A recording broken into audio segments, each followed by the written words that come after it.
Aloha and welcome to another episode of Who Closed Last Night. Brought to you by Walnut Street Hospitality Group. My name's Zach. And I'm Stan, and we are here to share tidbits of information, hopefully information that can help you.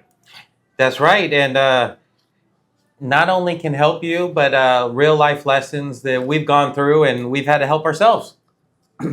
And Lord knows we've needed some help.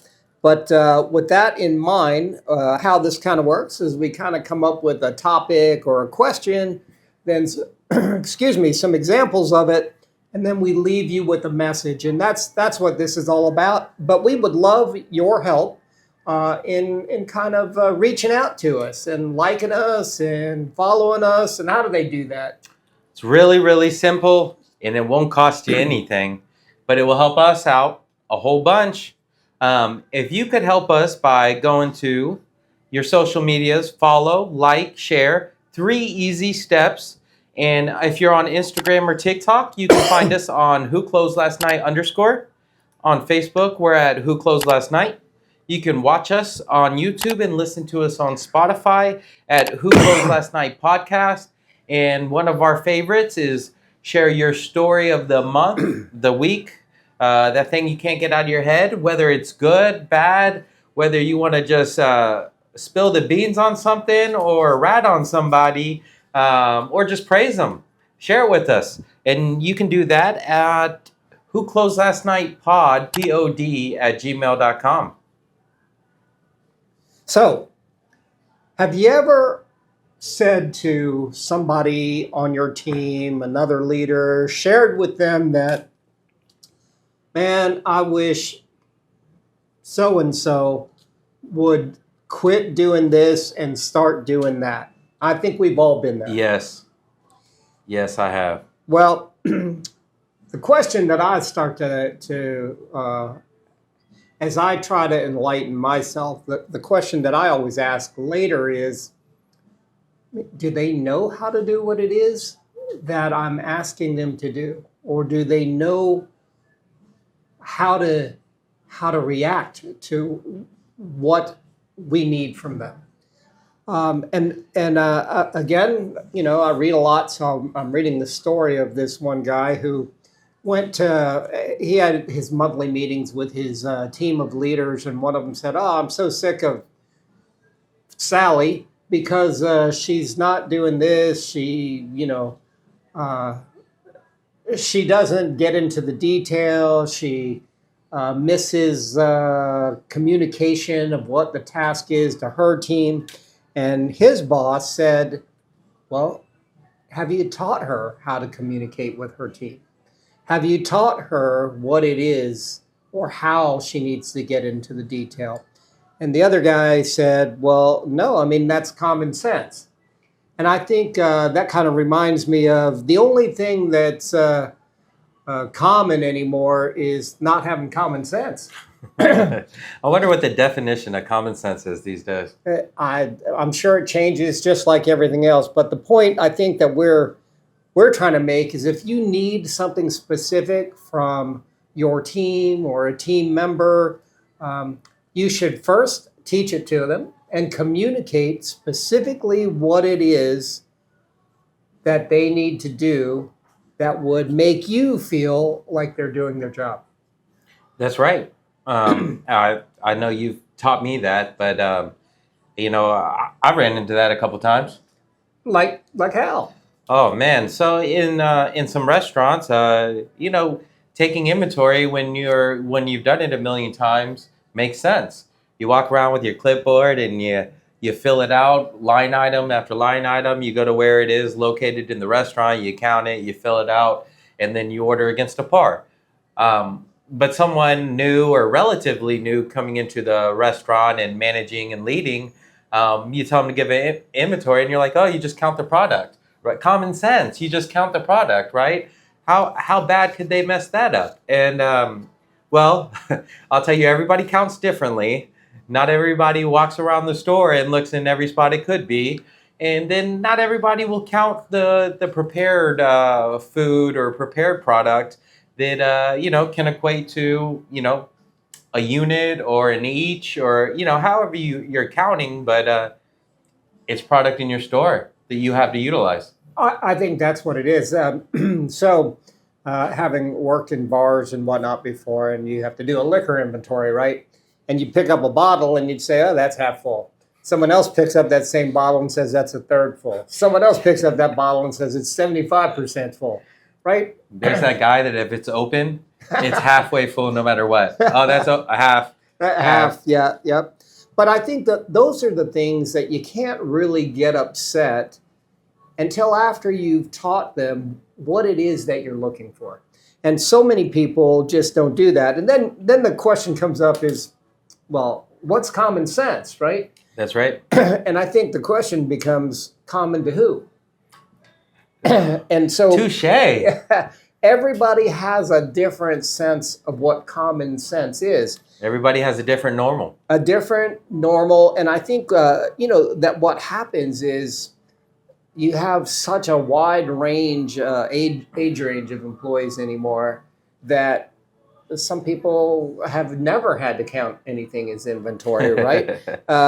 And some people have never had to really communicate. That's right. The way that you need to communicate in a people business, like we're in. And I know that I've definitely had to explain that to people. And like when you walk into a place and they say, "Oh, hi." Right? Yeah. Or they don't say hi, which is even worse. Right. And I think that part of the issue is no one has said, here's what I expect from you, right? This is what we're doing, what we need you to do, and this is why we need you to do it. Like in some of the restaurants, we call it extra aloha. Extra aloha. Right? You have to make people feel extra special. And it has to project. Some people just don't speak loud. It makes the food taste better. It makes the people look better. It makes the restaurant look cleaner. Just building a friend and some instant rapport can go a long way. And it can be aloha, welcome, or hey, how's your day going? Right after you greet them. But I think the point really is that unless you tell them what it is you're looking for, they don't know what you're looking for. That's right. They're going on what they believe is their common sense, or maybe what their comfort zone is. Yeah. No one's told me I wasn't friendly ever in my life. So why wouldn't sitting across the table from you, why would I not expect that I'm not friendly? Right. That's true. And maybe they've never done anything that's people to people. Right? That's right. And then I think one of the big things that I find that people actually need coaching on is how to hold people accountable. I can't tell you. I mean, how many times have we hired a manager and said, and through the interview process have said, hey, are you good at holding people accountable? Can you hold people accountable to a procedure, to an expectation? I can do that. Of course. Yeah. Oh yeah. It's like a bobblehead. Oh yeah. Going over a rocky road. Yeah. Oh yeah. And at the end of the day, they've never really done it, right? That's right. And they think they've done it, but they've never done it in a formal manner. Well, they mentioned it, right? Yes. They didn't communicate. That's a perfect way to say it. In passing, I was like, hey, you were 2 minutes late. Yeah. But that's not holding someone accountable. That's not holding someone accountable. And I'll bet that if you ask two different people how to hold someone accountable, you're going to get two different answers. If you ask 10 people, you're going to get 10 different answers.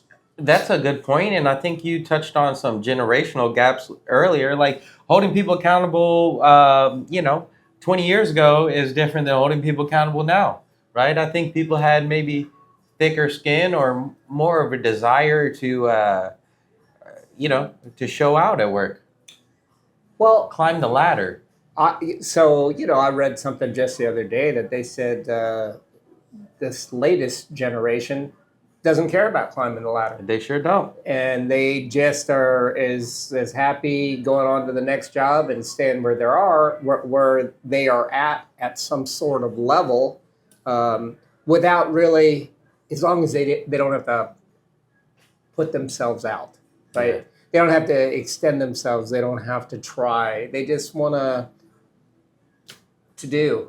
Yeah. And I hope they can find something they're passionate about, because I can't imagine 40 years of just being a little nomad and not, pushing yourself. well, I think just depends on, if it's important to you or not, right? Yeah, absolutely. If it's not important to you to grow or develop yourself, and you're okay with where you're at, and it's also, just think about this. There's so many generations, now in the workforce. That's that right. if you think about, it's not just that person, but the generation that raised that person. And I think that's a real, that's a whole nother level of questions right there. I agree, and I think that goes back, like, as I get older, I realize everybody has a different sense of normal, right? Yeah. Everybody's upbringing was different, and in my head, your upbringing creates your sense of normal, Yeah. right? And so, I don't know. I just realized that something that's normal to you and your family is like, oh, that's interesting from my perspective, from my shoes. Yeah. The other thing that I think about when you tell people, when you have to communicate very specifically or coach people to attain the results that you want, it's very eye-opening when you say, do you have any problems being on time? So on time is one of those things that seems to be common sense, right? That's If right. you're scheduled to be there at 5, you're supposed to be there at 10 till 5. Or at least 5, right? At least 5. You should be ready to work by 5. By the time minimum, that you're scheduled, right? And I remember talking to this one guy, and I said, hey, how many times have you been late in on going to work? And his answer to me was, oh, every now and then, but I'm not really that late. I'm, 10, 15 minutes. And what prompted me to ask that question is because he was 20 minutes late for his interview. Now, that's kind of hard to teach, I think. That's hard to teach, and I think that his sense of responsibility or respect, maybe, he doesn't respect his time or other people's time, maybe. Other people's time. And he doesn't know how that might make them feel, right? Because they probably feel like they're getting walked all over. Now this person has to wait so I can relieve them, and I'm just taking my time. I think, so time is one of those things that people, and of course I'm here in Hawaii, so I got to bring up island time. Right? And I think people here, not everybody, but a lot of people probably feel like time is not that important, right? And It's free. It's free, but I think that's short-sighted. Time is agree. limited, right? You can always go out and make more money. You can't go out and make more time. That's right. And I think people, when they are late, in my mind, they think that their time is more important than your time. That's right. And that's one of the things. Now, I grew up in a generation where everybody was early, right? And everybody was on time, and time was important. And nowadays, I grew up in a generation where you got smacked by the people that thought that time was so important. So we knew it was important.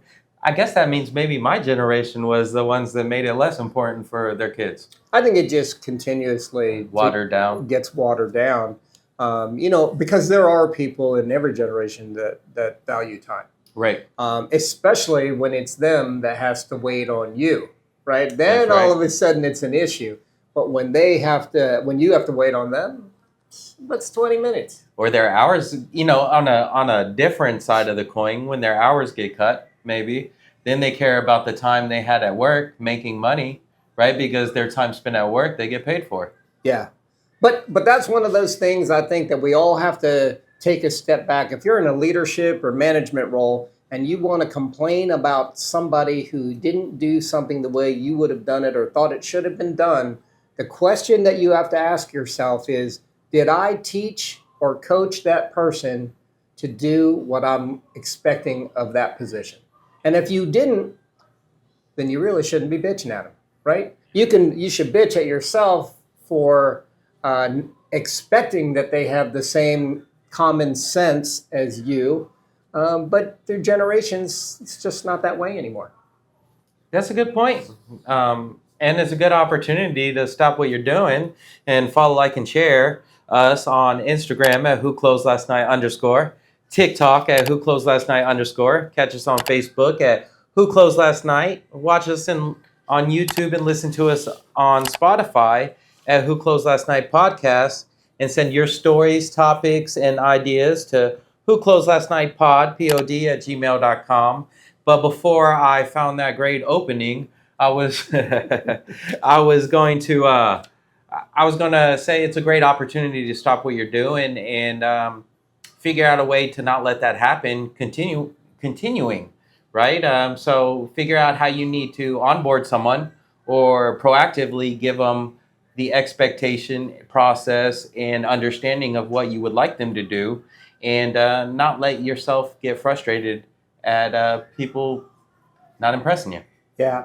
The onboarding process is an onboarding process, but it's impossible to tell everyone that you onboard what every aspect of the business is and how you need them to react. And there's a certain amount of expectations of common sense, right? Yes. Or of like-mindedness or of experience. And where I really find it is, when you say, okay, you got to clock in. Well, you didn't tell me I had to clock out. Oh, Right. wow. Right. And I think it's as simple as that when you come across that item, you should not, well, A, you shouldn't be afraid to address it. And B, use that as a coaching moment and say, let's just talk about this for a minute. Here's why we need you to clock in, and here's why we need you to clock out. That's right. And then, explain it to them, tell them the expectation, and say, the last thing that I always say is, do you understand? Right? And Can you repeat back? Can you repeat that back to me? Now, I know I'm going to get some shit for that out there, but it's just the way you got to be. I found by utilizing it, and it's all in the tone and the way you say it, right? And if you're saying it as a coach, I don't think it rubs people wrong.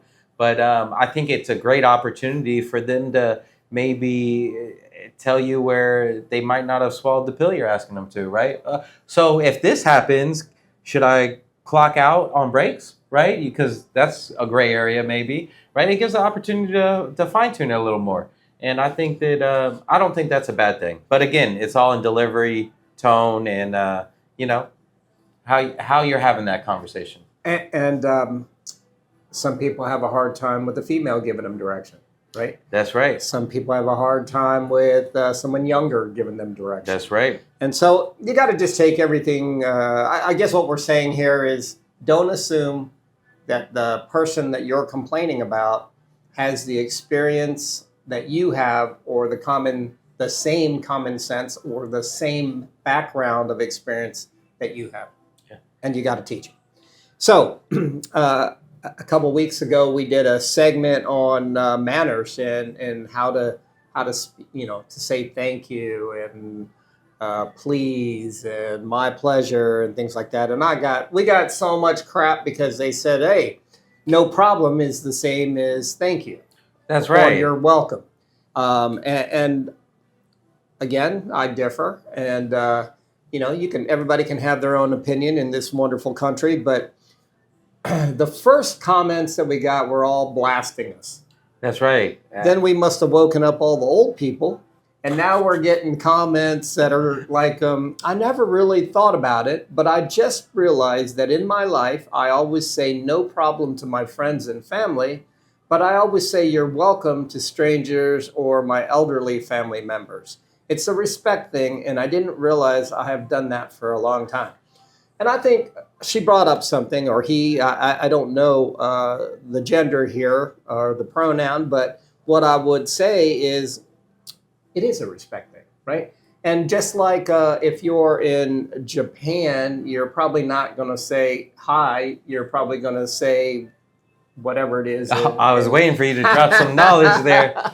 But you're going to, you probably, I think when I went to China, the first thing that I did was learn how to say hello, goodbye, and thank you, right? That's right. And now I couldn't remember it now, but I think that's a respect thing. And you wanted to respect the people of that country. That's exactly right. Right. That's exactly right. So with that being said, go ahead. I've got to say that I admire the objectiveness that this audience member had, because I think it's easy to jump on the bus and get fired up with everybody and, have a pitchfork and a torch and look for people. But it's cool to just self-reflect and be like, hey, in my own life, I treat people that I respect differently than strangers. And I think that says something. So Yeah. Shout out to you. Shout out to you. And now it's about that time for us to shout out to all of you with the one word that we leave you with all the time, especially since we're in Hawaii today. And that word is Aloha.